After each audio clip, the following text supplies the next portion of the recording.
Hi, everybody. It's a big turnout. I was not expecting this, but I'm glad to see you all here. I know a lot of people come to these conventions and get a little overwhelmed by some of the gigantic displays and think, oh, I can't do that. I'm not an artist. I'm not even going to try. So I want to give you an opportunity to think about some ways that might ease you into this, or maybe you'll jump feet first in and go crazy cowabunga. Who am I? On Instagram, I'm Brickworm. I'm an industrial designer by education, and I am a product designer by vocation. But my mission is to inspire creativity. So that's why I wanted to give this presentation. Why am I talking about this, and who is it for? Most children in kindergarten are highly creative. There are studies that have shown that they have creativity off the chart. However, by age 12, many children feel they're no longer creative. They don't think of themselves as creatives. They don't do creative things. They hold themselves back. As adults, obviously this is even more compounded because we have instilled in ourselves a fear of failure. So we just don't even try. Hopefully, some of you are resisting that as much as you can. Do any of you feel intimidated by the large MOCs you've seen on display here? Yes. You don't have to wave. That's okay. Are you concerned that you don't really know where to start with a project? I know for me, I have a flood of ideas running through my head all the time. And so when people come up to me and say, how do you get your ideas? I'm like, how do I not? But there are people who don't get ideas that way. And that's one of the things I want to help out here too. So if you're one of those people, maybe this will help you. Or even if you are one of those people who gets a flood of ideas, I'm hoping to give you a little more inspiration. My head will explode. I understand that too. I'm going to do this step by step. Many of these talks talk about, oh, here's how you get bricks and then go. Well, that's just a small portion of the process for building a MOC. There's 5 steps. I interviewed over a dozen different builders and Lego Master contestants and kind of synthesized their processes down into what I've developed as these 5 steps. They're not foolproof. Not everybody uses every one of these steps. Like I said, some of us just have ideas running nonstop. But they start with ideas and how do you come up with them, various methods that are used by artists. They include planning things out, research, assisters and resistors. Most of you are probably feeling those resistors when you're coming into these things. It's like, oh, I can't do that. Then finally, we get to building with bricks. But that's not the end. There's a 5th step, which is highly important to review and revise. Okay, so step 1, the idea. Where do ideas come from? Play with your bricks. First thing, Kelly Bartlett at Bricks Cascade gave a great keynote speech on the importance of play and giving yourself permission to play. The second major area that ideas come from is your passions. What are you most emotional about? What are you passionate about? What makes you inspired to get online and talk to other people about? Build those things. Some ideas are more in the practical realm in terms of things you need or things that are in your everyday life. And finally, modifications. This is a little bit of play. This is a little bit of passion. It's taking existing sets and just tweaking 1 or 2 things. Take that friend set, give it a back so it's got a full build that you can use as a modular. Take a space set and turn it into a Star Trek set by plussing it up in various ways. So a couple of the things we're going to deal with this is how do you start getting ideas? Those are the 4 main areas. I'll go into them a little bit deeper. And how do you stick with it? And that's where we'll get into the resistors and assisters. So step 1, give yourself permission to play. Tell a story. We hear the Brick Masters on Lego Masters all the time telling you to make it tell a story. Well, what's a story? A small story is a joke. A joke is just a story with 2 parts, a setup and a payoff. And the setup doesn't have to be physical in front of you. It can be in your consumer's mind, in the viewer's mind. So make a joke. It'll always make you happy. That's always the best part of that. Grab bricks and make connections. Yesterday I was playing with Melissa. We kind of were just saying, hey, what else can fit onto a minifigure's torso? What bricks can we put on there? I ended up putting a 1x1 brick with a Technic hole through it sideways on there and made myself a Cyclops. And I've been wearing it most of the weekend, so if you see me, you might see it in my badge. Look at pieces in a new way. Same thing. How else can I use this piece? Build in a new direction. Maybe instead of building always up, turn their pieces upside down. Have you ever tried turning your pieces upside down and building on that plane? Or sideways. We see a lot of beautiful water effects when we build sideways, and we just use the plane of that beautiful ABS sheen of the brick as that water reflection, or modify a set. This image happens to be one of mine. I'm telling a joke here where we're holding out Santa. Santa needs to exercise before he goes on his all-night cookie binge. I'm pretty sure that's all he's doing. He's just trading toys for cookies. So, okay. Besides play, and play is always going to come into it more or less as you're doing these things. What's your passion? Are you passionate about a cause? Are you passionate about an organization? Are you passionate about a fandom? Here, I was doing the Stranger Things boys in their Ghostbusters get-ups, writing down Halloween night. Are you passionate about a theme? Maybe it's space. Maybe it's castle. Where's your passion lie? And maybe the community can be your passion.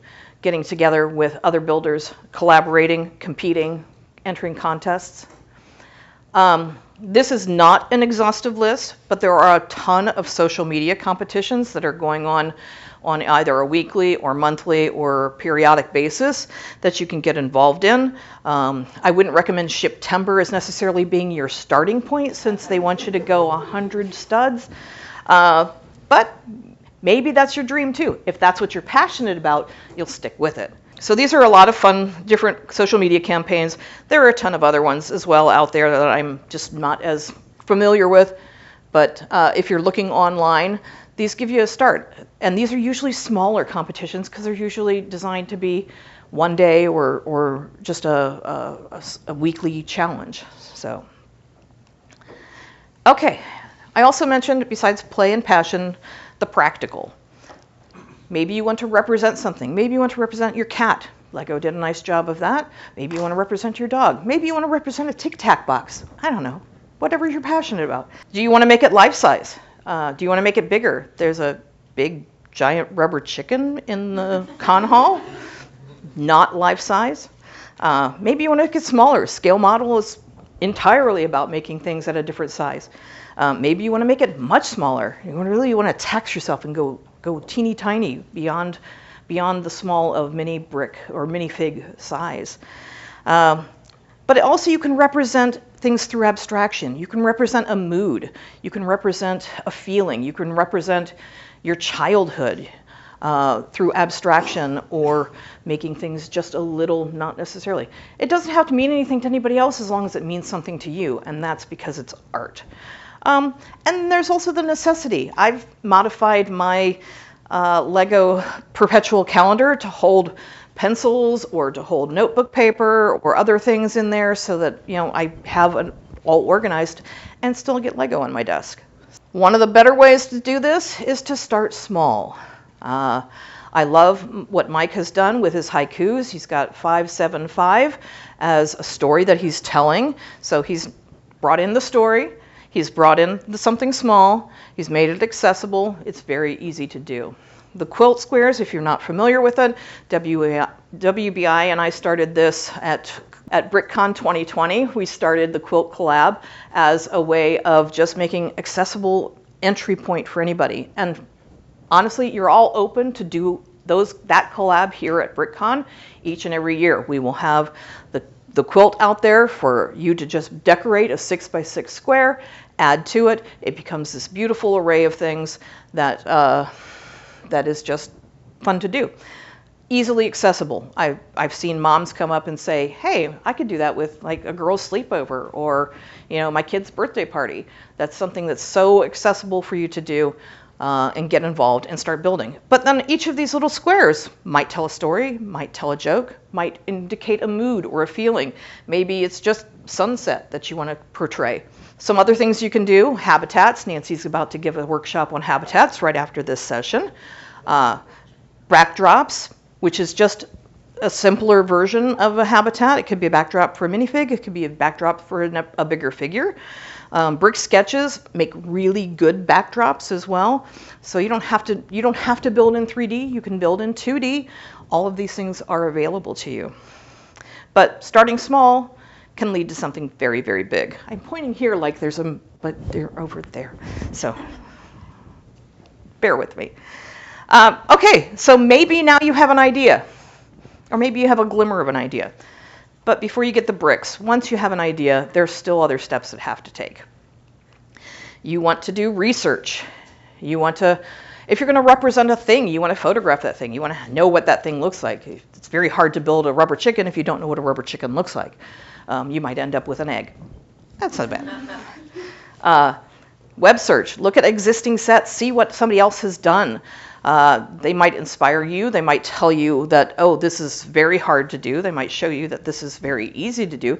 They might show you an easier way to do it. Sketch it out, old school. Graph paper, pencil, that's great. Software, even better, because now it's going to give you a parts list as you're going through this, because then you have to determine some extra steps here. And this one is kind of critical that not everybody thinks about when they start going bigger. Determining your scale and your scope. Does it fit in the place you build? Does it fit into your car? Does it fit through doorways? Do you have a way to make it fit through those things? That's kind of a tricky thing. If you go big, how much is it going to cost? How much is it going to cost you in money? And how much is it going to cost you in time? Those are all very tricky things to do.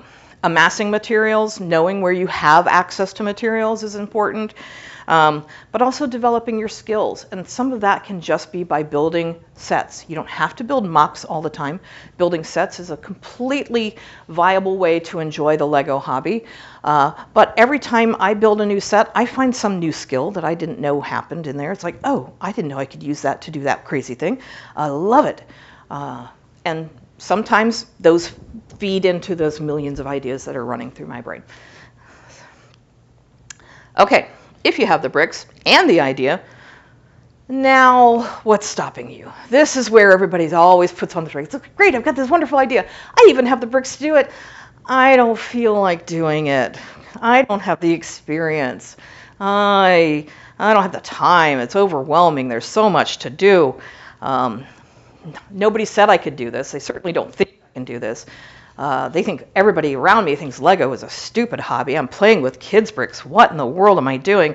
I can't do this. Failure, self-doubt, negativity, inside voices, outside voices, they're all coming at you. So let's figure out how to assist you in getting around these resistors. These are the resistors that you're going to encounter as you're trying to build. So every resistor has something that you can key in on as an assister.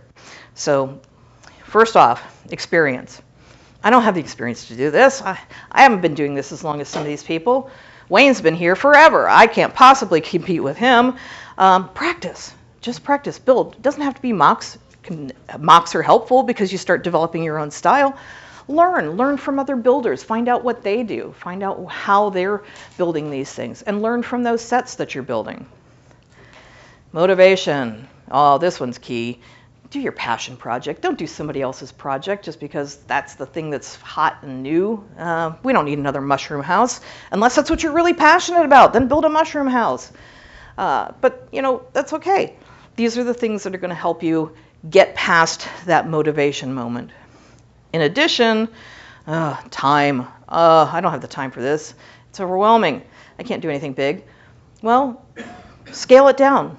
Try something small, start small, and then go bigger. Or subtract something out of your original concept. Take it down, just do a chunk of it. That also will help your motivation because now you've achieved something, so it kind of feeds into itself. Another way to get through time, I think the pair of brothers on Brickmasters Season 2 with the Double Dragons Do you know how they got that crazy thing completed in time? They chunked it up. It's like, we're going to make a module. It's going to be this, and we're just going to keep repeating that over and over and over again. And then we're going to mirror it and keep repeating that over and over again on this other side. And they end up with this beautiful dragon that moves like crazy, beautiful twin dragons that move like crazy.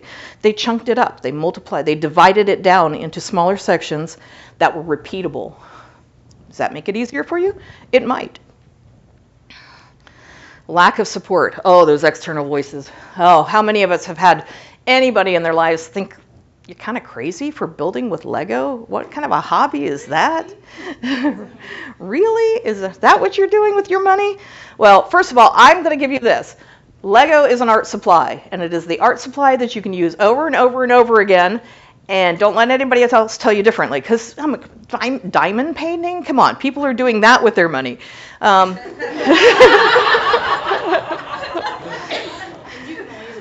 Yeah, exactly. You can, it's great. If that's what you're passionate about, go for it. But it's hard to reuse. And it's also hard to find on the floor. It's even harder to find on the floor than Lego. So where do you get support from? Find a community. Your community is not only your cheerleader, they're not only your mentor, like Simon was telling us in his keynote speaker, but they are your helpers. They are your collaborators. They are your links. They are your connections. Like, hey, I need a piece. Great. Let me bring one over for you. So build that community. Find that community. Community can be the biggest lifesaver in all of these because they are your support as you're going through here for external support. Now, those internal voices, however, also sometimes have been built up because of society. And they're very hard to get around, and only compete against yourself. I know that's so easy to say and very hard to do. So hopefully some of these other things will build up your confidence. Don't need to feel failure. I'm up here talking to you right now about something I know this much about. You guys have no idea how much I've failed up here, how many mistakes I've made, but I'm still giving you something you want. So where's the harm in that? Self-doubt? Yeah, it's easy to doubt yourself because everybody tells you to. Stop doing that. Again, this is where the community support helps because they give you that support, that those cheerleaders and those mentors that kind of pull you through everything. Negativity, the idea of perfection, nothing's perfect. Any artist will tell you their work is never done. There's always something they want to do to improve it. So sometimes you just have to say, yeah, this conveys what I want it to convey. This does enough of what I want it to do. But stop comparing yourself to Wayne. Stop comparing yourself to Kimberly. Only compare yourself to yourself. In addition, there are some other things you can do to kind of help get past these resistors. I'm going to give you 4 questions that hopefully will let you rethink the voices in your head. So I'm talking about building a mock. What happens if I do it? What positive things happen if I do it? What negative things happen if I do it? Okay, positive things. I get to go to a convention. I get to share what I build. I find people who like what I build. I get to have conversations about the things that I'm passionate about. Okay, what are some of the negative things that might happen if I do this? Now you're broken. It takes time. It takes money. True. That is true. You gotta weigh these things though. And so maybe that's enough. Maybe that's enough. But again, maybe we go smaller. So maybe we can fix that. Okay, what doesn't happen if I do this? What important things don't happen if I spend my time making this mock? Oh, the laundry lasts another week or another day or another couple days. The kids' lunch, they might have to buy lunch instead of having it made for a little while. Are they important things or are they trivial things? Okay, now we're going to flip this. What happens if I don't make this mock? What happens if I don't make this mock? Are there external things that happen if I don't make this mock? I sit on the TV, I get to watch a few more shows. Internal things. What happens if I don't do it? Will I have that will that self-doubt come back? Could I have done it? Should I have done it? And what doesn't happen if I don't do it? What are the positive things that don't happen if I don't do it? And what are the negative things that don't happen if I don't do it? It's a very hard concept. It's a fine line between the things when you say what happens if I do it or what doesn't happen if I don't do it. But it's reframe your thinking in order to figure out why you're resisting things. Okay, maybe now you're finally ready to build. You need bricks. Are you ready? Okay, so you've got bricks, you've got an idea, you've resisted all your resistors, or you've got assistors for all your resistors. Now let's assemble, right? Well, foundation is key. If you're going big, you want to make sure you have infrastructure built for it, or if you have moving parts, things that are moving, you want to make sure that your infrastructure is solid and you start there. Hopefully you did your research and were thinking about that before.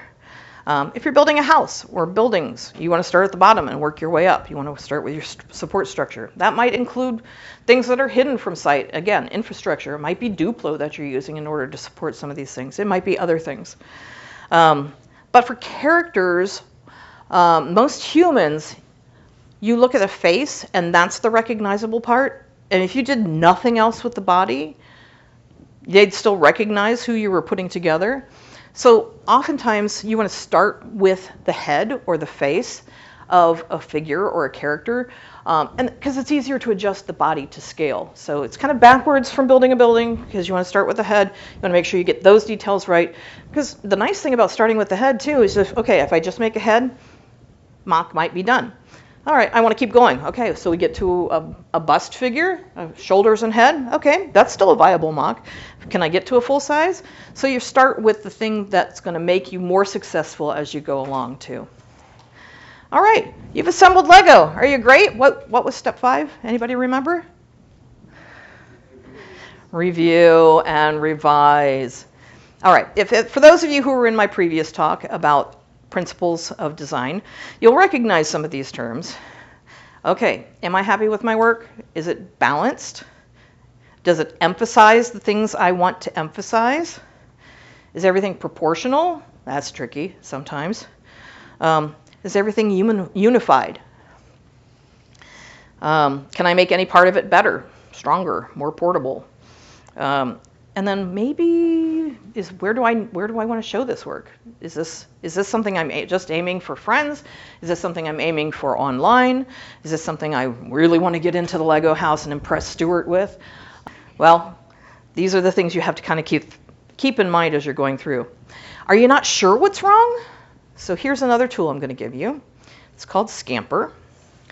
It's a set of acronyms that help you go through things and maybe change them, maybe improve them, figure out a new way to do things. It's an innovation piece of an innovation tool. Substitute something. And this is also a way that you can take a mod to a building or a set and change it up. What might you substitute? What might you combine? Somebody in here was talking about taking 2 of the arboretums and putting them together in order to make a nice balanced, symmetrical design that she wanted to have. What can I add to it? How can I make it better, bigger, stronger? If you didn't notice in the hall, Doug Hughes has the set of the cottage from Snow White, and he put the mining cart running underneath it. So he added to that. How can I modify it? How can I minimize it? What you may not know about Wayne's Washington Monument, the mall build was a virtual winner last night. That thing is huge. It is probably 20 feet long, but he has smaller versions and even smaller versions. He made like 3 or 4 different sizes of that mall in order to get to the key features that he knew each building would make them recognizable. So he's minimized things multiple times. Magnify it. Make that chicken bigger than life size. Go for it. Pivot. Be willing to throw it all out and start over again. Be willing to throw out a part of it and start all over again. Sometimes you have to be willing to throw out the base of it and start all over again. I'm looking at you. And try it at a different scale. But then the last two, eliminate something. The easiest way to simplify down your time is just eliminate the thing you don't need. Do I need everything that's in this build? Maybe not.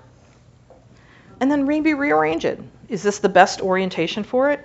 When we were talking a little bit ago about is it balanced or emphasized or proportional, maybe it just needs some rearranging. Maybe you don't have to redo everything. Maybe you just need this portion over here and this portion over here. So, okay. So this is a short one. So those are my 5 steps that I've synthesized down from all the reviews I've been given. I've talked to various builders and experts. Hopefully that gives you an idea of some places where you can get ideas, that you can take the time to plan it out, use those assisters to overcome the resistors before you build, and then rebuild, rebuild, rebuild, rebuild. Any questions? Do you do any use any software or in your planning, or are you just more of an organic kind of builder? Yes and no. So for the Mandalorian mosaics that I made, I did actually, I use actually multiple different pieces of software because I sketch it out and then I scan it into Photoshop and then kind of enhance the colors, and I do my color balance at that point. And then I put that into Studio, which will allow me to make mosaics. Well, Studio is great at making mosaics of the kind that Lego makes, because their mosaics will let you use brick or round dots or square tiles. They don't so much use the quarter rounds, which was the material I was using for my Mandalorian mosaics, which means not every single color that they were triggering off of was available. So there was a lot of give and take that happened in there. And then I freehand the backgrounds, because the front foregrounds I want to make sure I get little features and details right, but then I freehand the backgrounds. So for those I use both. But usually I'm sitting there and playing with brick, and it's just like putting two things together, and it makes me laugh, and I do that. The build one, I have a build in Town and Country that is Wallace and Gromit driving with a bunch of sheep on the back of them. That came out of the stupid cloud part, because I'm like, this looks like a sheep. Oh, and look, I got these little round things, and I can make them look like little sheep heads. So that was just me playing around with bricks. Okay, there's a question from online. Any suggestions about how to learn Studio? How to learn Studio? Oh, wow. Okay, so here's the challenge. I have an industrial design background, so I learned CAD in college. And so Studio to me was like, coming home. This was great. And then they changed it at all. So anybody who's using Studio knows that they keep updating the software, and it's like now it doesn't do the 3 things that you used all the time. The easiest thing to do with Studio, I mean, I'm one of those people that I play around with things to learn them. So for me, that was the easiest way. There are several speakers who have talked about Studio, and I'm pretty sure that we have some of those in the BrickCon YouTube channel. I'm pretty sure some of those people have talked about that specific thing before. So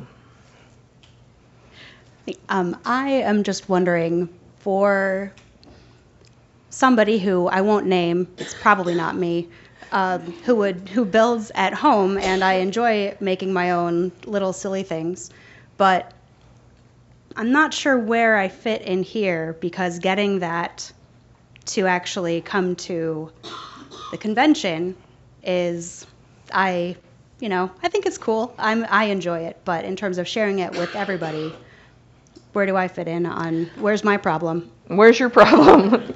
I don't think you have a problem. I don't think your friend has a problem. Let's go. So where's the best place to show it to the world? That was the question, realistically, that you're trying to get to. And that takes an evaluation of what you're willing to put out there in the world. But I will tell you that some of the smallest builds at this convention get the most attention from the kids, because they look at it and they go, I could make that. I have those kind of pieces. That is accessible to me. Whereas the giant things are like, that's cool. I'll never make that. They're already in that phase. So they're just like us. They're looking at this and going, I can't do that. But they look at the small stuff and they go, that's cool. I want to do that. And that makes me happy. In scale model, there is a fairy about this long. I don't recall who made it, but I took a picture of it. I'm going, that's cool. I want to make that. So bring your small stuff, even if it only makes you happy. You will probably find at least one other person who comments on it, and that will validate you, and that will motivate you, and that'll get you to the next step.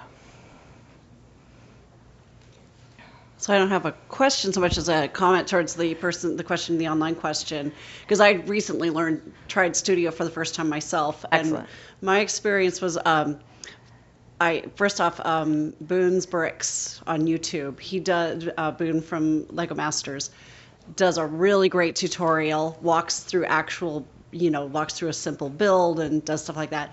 And then what I found was very helpful for me is I took my mock that I had already built, so I was very familiar with it, and I entered it in. So I wasn't trying to be creative while learning how to use the software. You could take any build and just enter it, use it, and then you learn the tools without having to think about the creative aspect of it as well. That's an excellent tip. I'm going to add on to that too. That's great. So I'm going to yes and your answer. That the one thing that is built into Studio is that you can call up a parts list from a set and have it fill out the plane with those items. So you don't have to buy Lego. You can actually build it digitally. You get their online instructions from one site. You get the entire parts list loads into Studio for you. You can build digitally in there following the instructions you've downloaded. It's a good way to learn techniques without having to spend any money on any brick, but also teaches you more about using Studio.